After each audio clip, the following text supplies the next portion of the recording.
Hi friends, smart start P S സിയുടെ പുതിയൊരു ക്ലാസ്സിലേക്ക് ഏവർക്കും സ്വാഗതം. നിങ്ങൾ ഈ ചാനൽ ആദ്യമായി കാണുന്നവരാണെങ്കിൽ ചാനൽ ഒന്ന് സബ്സ്ക്രൈബ് ചെയ്ത് സപ്പോർട്ട് ചെയ്യൂ.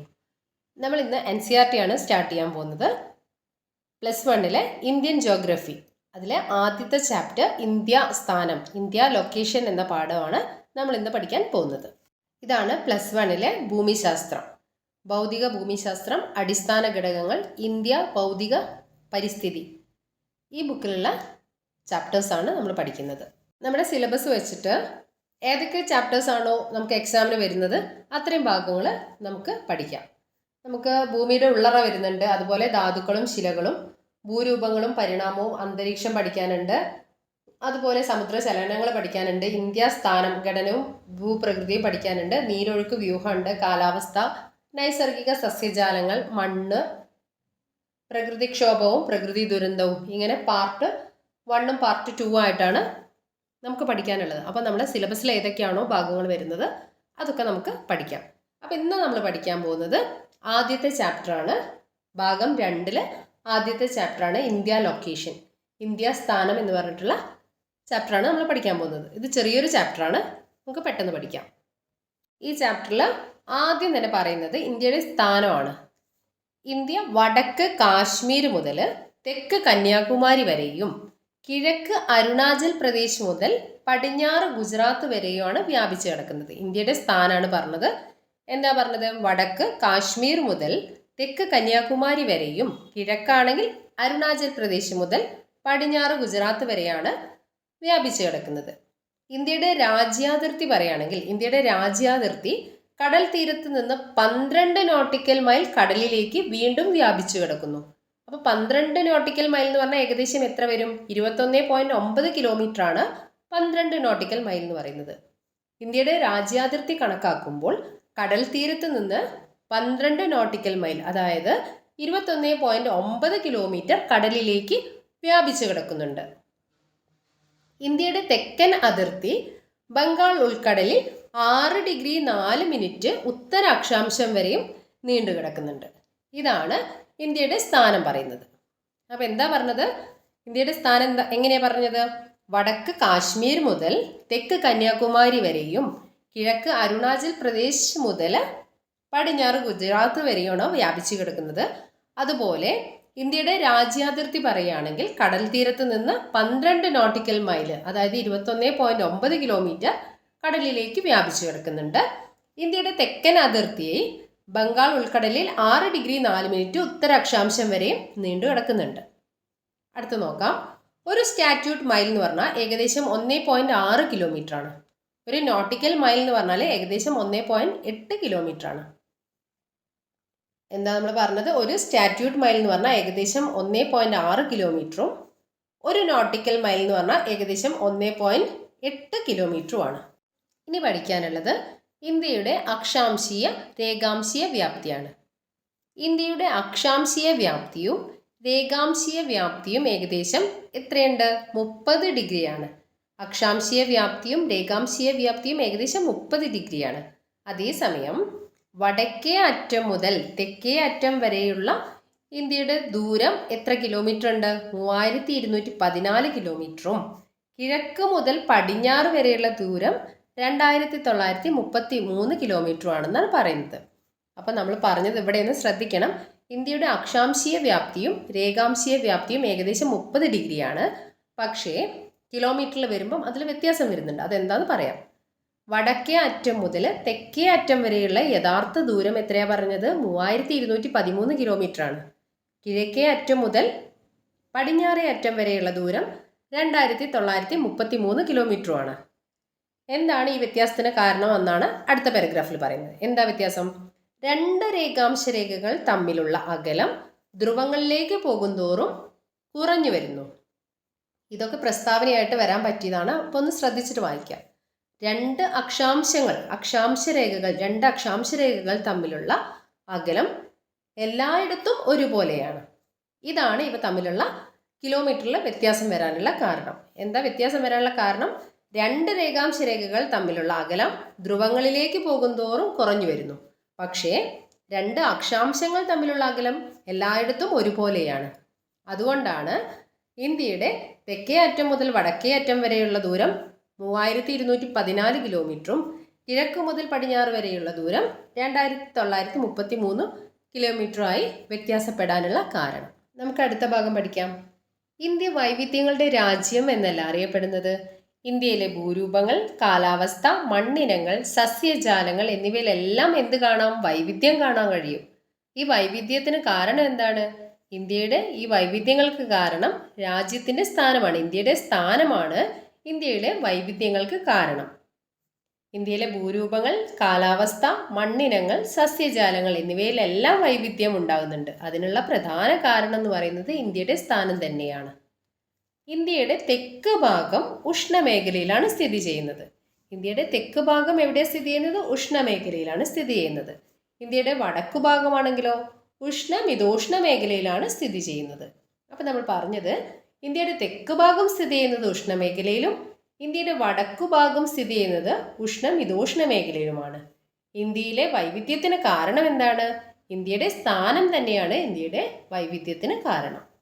ഇനി നമുക്ക് പഠിക്കാനുള്ളത് രേഖാംശങ്ങളുടെ വ്യാപ്തി ഇന്ത്യൻ ജനതയെ എങ്ങനെയൊക്കെ സ്വാധീനിക്കുന്നു എന്നുള്ള കാര്യമാണ്. ഇന്ത്യയുടെ രേഖാംശീയ വ്യാപ്തി ഏകദേശം 30 ഡിഗ്രിയാണെന്ന് നമ്മൾ ഓൾറെഡി പഠിച്ചു കഴിഞ്ഞു. അതായത് ഇന്ത്യയുടെ കിഴക്കേ അറ്റവും പടിഞ്ഞാറേ അറ്റവും തമ്മിൽ രേഖാംശീയമായിട്ട് 30 ഡിഗ്രിയുടെ വ്യത്യാസമുണ്ട്. ഇത് രാജ്യത്തിൻ്റെ കിഴക്കേ അറ്റവും പടിഞ്ഞാറേ അറ്റവും തമ്മിൽ 2 മണിക്കൂറോളം സമയവ്യത്യാസത്തിന് കാരണമാവുന്നുണ്ട്. ഇന്ത്യയുടെ വടക്ക് കിഴക്കൻ സംസ്ഥാനങ്ങളിൽ സൂര്യൻ 2 മണിക്കൂർ നേരത്തെ ഉദിക്കുന്നതും മറ്റു ഭാഗങ്ങളിൽ ഒരേ സമയം കാണിക്കുന്നതും ഇതുകൊണ്ടാണ്. അപ്പോൾ നമ്മൾ പറഞ്ഞത് എന്താണ്? ഇന്ത്യയുടെ രേഖാംശീയ വ്യാപ്തി ഏകദേശം 30 ഡിഗ്രി വ്യത്യാസമുണ്ട്. അതുകൊണ്ട് കിഴക്കേ അറ്റവും പടിഞ്ഞാറേ അറ്റവും തമ്മിൽ ഇന്ത്യയുടെ കിഴക്കേ അറ്റവും പടിഞ്ഞാറേ അറ്റവും തമ്മിൽ 2 മണിക്കൂറാണ് സമയവ്യത്യാസം കാണിക്കുന്നത്. ഇന്ത്യയുടെ മാനക സമയം ഗ്രീനിച്ച് സമയത്തേക്കാൾ 5.5 മണിക്കൂറാണ് മുന്നിൽ. ഇന്ത്യയുടെ മാനക സമയം, അതായത് ഇന്ത്യൻ സ്റ്റാൻഡേർഡ് ടൈം, ഗ്രീനിച്ച് സമയത്തേക്കാൾ 5.5 മണിക്കൂറാണ് മുന്നിലുള്ളത്. അതുപോലെ ഇന്ത്യയുടെ മാനക രേഖാംശം 82.5 കിഴക്കാണ്. ഇന്ത്യയുടെ മാനക രേഖാംശം എന്ന് പറയുന്നത് 82.5 കിഴക്കാണ്. ഈ ധ്രുവരേഖയിലെ പ്രാദേശിക സമയമാണ് ഇന്ത്യയുടെ മാനക സമയമായിട്ട് എടുക്കുന്നത്. ഇനി നമുക്ക് പഠിക്കാനുള്ളത് ഇന്ത്യയുടെ വലിപ്പം. വലിപ്പത്തിൻ്റെ കാര്യത്തിൽ ലോകത്തിൽ 7ാമത്തെ രാജ്യമാണ് ഇന്ത്യ. വലിപ്പത്തിൻ്റെ കാര്യത്തിൽ ഇന്ത്യയുടെ സ്ഥാനം എന്ന് പറയുന്നത് 7ാം സ്ഥാനമാണ്. അപ്പം വലുപ്പത്തിൽ ഇന്ത്യയേക്കാൾ മുന്നിലുള്ള രാജ്യങ്ങൾ ഏതൊക്കെയാണ് കൂടെ പഠിച്ചു വെക്കാം. ഏതൊക്കെയാണ്? Russia, Canada, China, USA, Brazil, Australia എന്നിവയാണ് വലുപ്പത്തിൽ ഇന്ത്യയേക്കാൾ മുന്നിലുള്ള രാജ്യങ്ങൾ. ഏതൊക്കെ രാജ്യങ്ങളായിരുന്നു ഇന്ത്യയേക്കാൾ വലിയ രാജ്യങ്ങൾ? Russia, Canada, China, USA, Brazil, Australia എന്നിവയാണ് വലുപ്പത്തിൽ ഇന്ത്യയേക്കാൾ മുന്നിലുള്ള രാജ്യങ്ങൾ. ഇന്ത്യക്ക് 7ാം സ്ഥാനമാണ്. അടുത്ത് നോക്കാം. ഇന്ത്യയുടെ വിസ്തീർണം 3.28 ദശലക്ഷം കിലോമീറ്റർ ആണ്. ഇന്ത്യയുടെ വിസ്തീർണം എത്രയാണ്? 3.28 ദശലക്ഷം കിലോമീറ്റർ ആണ്. ഏഷ്യയിലെ മറ്റു രാജ്യങ്ങളെ അപേക്ഷിച്ച് ഏറെ ഭൗതിക വൈവിധ്യമുള്ള രാജ്യമാണ് ഇന്ത്യ. ഇനി നമുക്ക് ഇന്ത്യയുടെ ഭൂരൂപ സവിശേഷതകൾ എന്തൊക്കെയാണെന്ന് നോക്കാം. രാജ്യത്തിൻ്റെ വടക്ക് ഭാഗത്തുള്ള വൻ പർവ്വതനിരകൾ ഗംഗ, ബ്രഹ്മപുത്ര, മഹാനദി, കൃഷ്ണ, ഗോദാവരി, കാവേരി തുടങ്ങിയ വൻ നദികൾ, വടക്കുകിഴക്കൻ സംസ്ഥാനങ്ങളിലെയും ദക്ഷിണേന്ത്യയിലെയും ഹരിതാപമായ കുന്നിൻപുറങ്ങൾ, വിശാലമായ മണൽപ്പരപ്പുകൾ നിറഞ്ഞ മരുസ്ഥലി എന്നിവ എടുത്തു പറയേണ്ട സവിശേഷതകളാണ്. ഇനി പറയാനുള്ളത് ഏതാണ്? ഇന്ത്യയുടെ അതിരാണ് കേട്ടോ പറയുന്നത്. വടക്ക് ഹിമാലയ പർവ്വതം. ഇന്ത്യയുടെ വടക്ക് ഭാഗത്ത് ഹിമാലയ പർവ്വതം. വടക്കു പടിഞ്ഞാറ് ഹിന്ദുകുഷ്, സുലൈമാൻ മലനിരകളാണ്. വടക്കു കിഴക്കാണെങ്കിൽ പൂർവാചൽ മലനിരകളും തെക്ക് ഇന്ത്യൻ മഹാസമുദ്രവുമാണ് അതിരിട്ട് നിൽക്കുന്നത്. ഇവിടെ പറഞ്ഞത് ഇന്ത്യയുടെ അതിരുകളാണ്. ഒന്നുകൂടെ പറയാം. വടക്ക് ഹിമാലയ പർവ്വതം, വടക്കു പടിഞ്ഞാറ് ഹിന്ദുകുഷ്, സുലൈമാൻ മലനിരകൾ, വടക്കു കിഴക്ക് പൂർവാചൽ മലനിരകൾ, തെക്ക് ഇന്ത്യൻ മഹാസമുദ്രം എന്നിവയാൽ അതിരിട്ട് നിൽക്കുന്ന വൻ ഭൂവിഭാഗമാണ് ഇന്ത്യ. ഇന്ത്യൻ ഉപഭൂഖണ്ഡം എന്ന പേരിലാണ് ഇത് അറിയപ്പെടുന്നത്. പാകിസ്ഥാൻ, നേപ്പാൾ, ഭൂട്ടാൻ, ബംഗ്ലാദേശ് എന്നീ രാജ്യങ്ങളും ഇന്ത്യൻ ഉപഭൂഖണ്ഡത്തിൽ ഉൾപ്പെടുന്നു. അപ്പം ഇന്ത്യൻ ഉപഭൂഖണ്ഡത്തിൽ ഉൾപ്പെടുന്ന രാജ്യങ്ങൾ ഏതൊക്കെയാണ്? പാകിസ്ഥാൻ, നേപ്പാൾ, ഭൂട്ടാൻ, ബംഗ്ലാദേശ് എന്നീ രാജ്യങ്ങളും ഏതിൽ ഉൾപ്പെടുന്നുണ്ട്? ഇന്ത്യൻ ഉപഭൂഖണ്ഡത്തിൽ ഉൾപ്പെടുന്നുണ്ട്. ഇനി നമുക്ക് ഹിമാലയത്തെ പറ്റി കുറച്ച് പഠിക്കാം. ഹിമാലയവും മറ്റു പർവ്വതനിരകളും പണ്ടുകാലത്ത് ഒരു പ്രകൃതിദത്ത കോട്ട പോലെ ഇന്ത്യക്ക് സുരക്ഷ നൽകിയിരുന്നു. ഗൈബർ, ബോലൻ, ഷുക്കില, നാതുല, ബോംഡില തുടങ്ങിയ ഏതാനും ചില ചുരങ്ങളിലൂടെ മാത്രമേ ഇന്ത്യയിലേക്ക് പ്രവേശിക്കാൻ കഴിഞ്ഞിരുന്നുള്ളൂ. ഇവയെ ഒഴിച്ചു നിർത്തിയാൽ ഹിമാലയം മുറിച്ചു കടക്കുക എന്നത് പ്രയാസകരമായ ഒരു കാര്യമായിരുന്നു. ശത്രുക്കളുടെ കടന്നുകയറ്റത്തെ തടയാനും ഇന്ത്യൻ ഉപഭൂഖണ്ഡത്തിലെ തനതായ സവിശേഷതകളോട് കൂടിയ ഒരു പ്രദേശമായി രൂപപ്പെട്ടു വരുത്തുന്നതിനും ഹിമാലയം നമ്മളെ നന്നായിട്ട് സഹായിച്ചിട്ടുണ്ട്. അപ്പോൾ ഹിമാലയവും മറ്റു പർവ്വതനിരകളും പണ്ടുകാലത്ത് ഒരു പ്രകൃതിദത്തമായ കോട്ട പോലെ ഇന്ത്യക്ക് സുരക്ഷയേകിയിരുന്നു. അതുപോലെ ഹിമാലയം മുറിച്ചു കടക്കുക എന്ന് പറയുന്നത് പ്രയാസകരമായ ഒരു കാര്യമായിരുന്നു. ശത്രുക്കളുടെ കയറ്റത്തിൽ നിന്നും അതുപോലെ ഇന്ത്യൻ ഉപഭൂഖണ്ഡത്തിലെ തനതായ സവിശേഷതകളോട് കൂടിയ ഒരു പ്രദേശമായി രൂപപ്പെടുത്താനും ഹിമാലയം നമ്മെ നന്നായി സഹായിച്ചിട്ടുണ്ട്. അടുത്തത് ഇന്ത്യയുടെ തീരദേശ ദൈർഘ്യം എത്രയാണ്? 6100 കിലോമീറ്റർ ആണ് ഇന്ത്യയുടെ തീരദേശ ദൈർഘ്യം. ഇന്ത്യയുടെ ഉപദ്വീപ് ഭാഗം ഇന്ത്യൻ സമുദ്രത്തിലേക്ക് വ്യാപിച്ചു കിടക്കുന്നു. ഇത് ഇന്ത്യക്ക് 6100 കിലോമീറ്റർ തീരപ്രദേശം നൽകുന്നുണ്ട്. ആൻഡമാൻ നിക്കോബാർ ദ്വീപ് സമൂഹങ്ങളുടെയും ലക്ഷദ്വീപിന്റെയും തീരപ്രദേശങ്ങൾ കൂടി കണക്കിലെടുത്താൽ ഉപദ്വീപിന്റെ തീരപ്രദേശങ്ങളുടെ ദൈർഘ്യം എത്രയായി കൂടും? 7517 കിലോമീറ്റർ ആയിട്ട് ഉയരും. അപ്പോൾ ഇവിടെ നിന്ന് ശ്രദ്ധിക്കുക, ഇന്ത്യയുടെ തീരദേശ ദൈർഘ്യം 6100 കിലോമീറ്റർ ആണ്. അതിൻ്റെ കൂടെ ആൻഡമാൻ നിക്കോബാർ ദ്വീപ സമൂഹങ്ങളുടെയും ലക്ഷദ്വീപിന്റെയും തീരപ്രദേശങ്ങൾ കൂടി കണക്കിലെടുത്താൽ തീരദേശ ദൈർഘ്യം എത്രയാവും? 7517 കിലോമീറ്റർ ആയിട്ട് ഇന്ത്യയുടെ തീരദേശ ദൈർഘ്യം കണക്കാക്കാം. ഇന്ത്യയുടെ തീരദേശ ദൈർഘ്യം 6100 ആണ്. അതിൻ്റെ കൂടെ ആൻഡമാൻ നിക്കോബാർ ദ്വീപ സമൂഹവും ലക്ഷദ്വീപിന്റെ തീരങ്ങൾ കൂടി ചേർത്താൽ എത്രയായി മാറും? 7517 കിലോമീറ്റർ ഇന്ത്യയുടെ തീരദേശ ദൈർഘ്യമായിട്ട് കണക്കാക്കാം. ഇനി നമുക്ക് പഠിക്കാനുള്ളത് ഇന്ത്യയും അയൽ രാജ്യങ്ങളാണ്. ഏഷ്യൻ വൻകരയുടെ ദക്ഷിണ മധ്യഭാഗത്താണ് ഇന്ത്യയുടെ സ്ഥാനം. ഇന്ത്യയുടെ സ്ഥാനം എന്ന് പറയുന്നത് ഏഷ്യൻ വൻകരയുടെ ദക്ഷിണ മധ്യഭാഗത്താണ് ഇന്ത്യയുടെ സ്ഥാനം. ഇന്ത്യൻ മഹാസമുദ്രം ഇന്ത്യയുടെ തെക്കൻ അതിർത്തിയായിട്ട് നിലകൊള്ളുന്നു. ഇന്ത്യയുടെ തെക്ക് ഭാഗത്താണ് ഇന്ത്യൻ മഹാസമുദ്രം ഉള്ളത്. ഇതിൻ്റെ 2 ശാഖകളാണ്. ഇന്ത്യൻ മഹാസമുദ്രത്തിൻ്റെ 2 ശാഖകളാണ്. ഒന്ന് അറബിക്കടലും മറ്റൊന്ന് ബംഗാൾ ഉൾക്കടലും. ഇന്ത്യയുടെ സമുദ്രത്തോട് ചേർന്നുള്ള ഭാഗം അയൽ രാജ്യങ്ങളുമായി ജലമാർഗവും വ്യോമമാർഗവും ബന്ധപ്പെടാൻ രാജ്യത്തെ സഹായിക്കുന്നു. അപ്പോൾ എന്താ പറഞ്ഞത്? ഏഷ്യൻ വൻകരയുടെ ദക്ഷിണ മധ്യഭാഗത്താണ് ഇന്ത്യയുടെ സ്ഥാനം എന്ന് പറഞ്ഞു. ഇന്ത്യൻ മഹാസമുദ്രം ഇന്ത്യയുടെ തെക്കൻ അതിർത്തിയായിട്ടാണ് നിലകൊള്ളുന്നത്. ഈ ഇന്ത്യൻ മഹാസമുദ്രത്തിന്റെ 2 ശാഖകളാണ്. ഒന്ന് അറബിക്കടൽ ശാഖയും മറ്റൊന്ന് ബംഗാൾ ഉൾക്കടൽ ശാഖയും. പാകിസ്ഥാൻ, ബംഗ്ലാദേശ്, നേപ്പാൾ, ഭൂട്ടാൻ, മ്യാൻമാർ, ശ്രീലങ്ക, മാലിദ്വീപ്, ചൈന, അഫ്ഗാനിസ്ഥാൻ എന്നിവയാണ് ഇന്ത്യയുടെ അയൽ രാജ്യങ്ങൾ. ഇന്ത്യയുടെ അയൽ രാജ്യങ്ങൾ ഏതൊക്കെയാണ്? അഫ്ഗാനിസ്ഥാൻ, പാകിസ്ഥാൻ, ബംഗ്ലാദേശ്, നേപ്പാൾ, ഭൂട്ടാൻ, മ്യാൻമാർ, ശ്രീലങ്ക, മാലിദ്വീപ്, ചൈന. ഇതിൽ ഇന്ത്യൻ മഹാസമുദ്രത്തിലുള്ള 2 അയൽ രാജ്യങ്ങളാണ് ശ്രീലങ്കയും മാലിദ്വീപും. ഇവ രണ്ടും ദ്വീപുകളായ രാജ്യങ്ങളാണ്. ദ്വീപ് രാജ്യങ്ങളാണ് ഏതൊക്കെ? ശ്രീലങ്കയും മാലിദ്വീപും. ശ്രീലങ്കയെ ഇന്ത്യയിൽ നിന്ന് വേർതിരിക്കുന്നത് മാന്നാർ ഉൾക്കടലും പാക് കടലിടുക്കുമാണ്. മാന്നാർ ഉൾക്കടലും പാക് കടലിടുക്കുമാണ് ശ്രീലങ്കയെ ഇന്ത്യയിൽ നിന്ന് വേർതിരിക്കുന്നത്. അപ്പോൾ ഇത്രയും കാര്യങ്ങളാണ് ഈ ചാപ്റ്ററിൽ പഠിക്കാനുള്ളത്. ഒരു ചെറിയ ചാപ്റ്ററാണ്. അപ്പം എന്തായാലും ഇത് നമുക്ക് സിലബസിൽ ഉൾപ്പെടുന്നതാണ്. അപ്പോൾ ഒന്ന് ക്ലാസ് കേട്ട് നോക്കുക. അതിനുശേഷം PDF ഉണ്ടെങ്കിൽ ഒന്ന് വായിച്ചു നോക്കുക. ഇന്ന് നമ്മൾ പഠിച്ച കാര്യങ്ങൾ ഒരു ക്വിക്ക് റിവിഷൻ പോയാലോ? പെട്ടെന്ന് ഒരു 5 മിനിറ്റ് കൊണ്ട് തീർക്കാം. ആദ്യം നമ്മൾ പഠിച്ചത് ഇന്ത്യ വടക്ക് കാശ്മീർ മുതൽ തെക്ക് കന്യാകുമാരി വരെയും കിഴക്ക് അരുണാചൽ പ്രദേശ് മുതൽ പടിഞ്ഞാറ് ഗുജറാത്ത് വരെയാണ് വ്യാപിച്ചു കിടക്കുന്നത് പറഞ്ഞു. ഇന്ത്യയുടെ രാജ്യാതിർത്തി തീരദേശത്ത് നിന്ന് എത്ര നോട്ടിക്കൽ മൈലാണ് കടലിലേക്ക് വ്യാപിച്ചു കിടക്കുന്നത്? 12 നോട്ടിക്കൽ മൈലാണ് കടലിലേക്ക് വ്യാപിച്ചു കിടക്കുന്നത്. 12 നോട്ടിക്കൽ മൈൽ എന്ന് പറഞ്ഞാൽ 21.9 കിലോമീറ്റർ ആണ്. പിന്നെ പഠിച്ചത് ഇന്ത്യയുടെ തെക്കൻ അതിർത്തി ബംഗാൾ ഉൾക്കടലിൽ വ്യാപിച്ചിരിക്കുന്നത് 6 ഡിഗ്രി 45 മിനിറ്റ് ഉത്തര അക്ഷാംശം വരെയാണ്. ഇന്ത്യയുടെ അക്ഷാംശീയ വ്യാപ്തിയും രേഖാംശീയ വ്യാപ്തിയും ഏകദേശം എത്രയാണ്? 30 ഡിഗ്രി വീതമാണ്.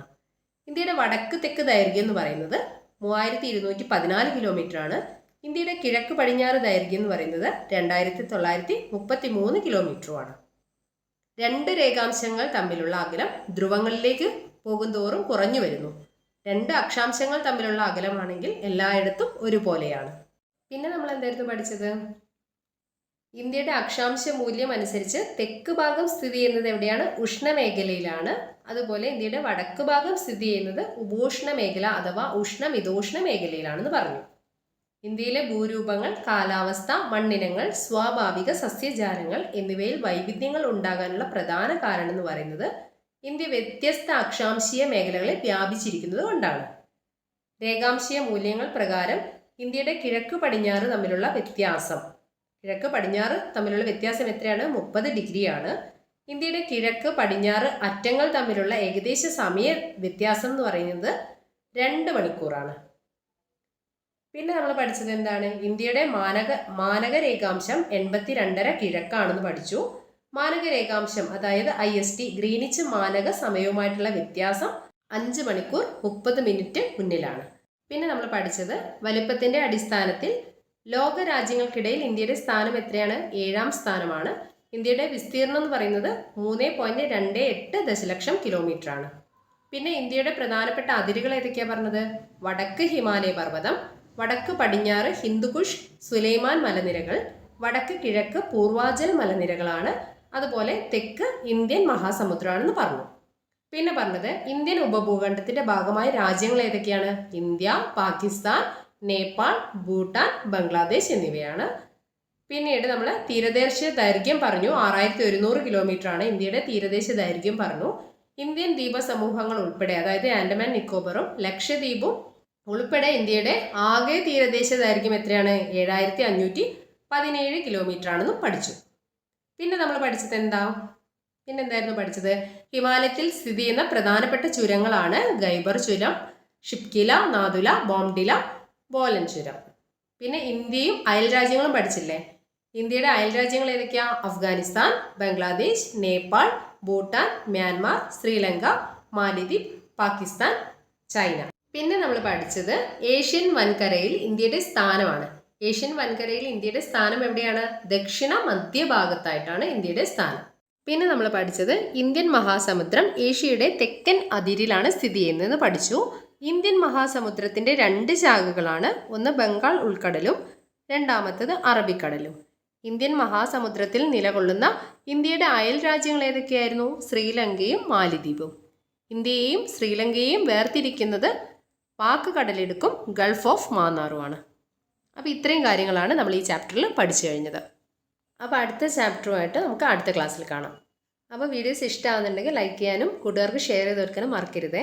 അതുപോലെ ചാനൽ ആദ്യമായിട്ട് കാണുന്നവരാണെങ്കിൽ ചാനൽ ഒന്ന് സബ്സ്ക്രൈബ് ചെയ്ത് സപ്പോർട്ട് ചെയ്യാം. അപ്പോൾ നമുക്ക് അടുത്ത ക്ലാസ്സിൽ കാണാം. Thank you for watching.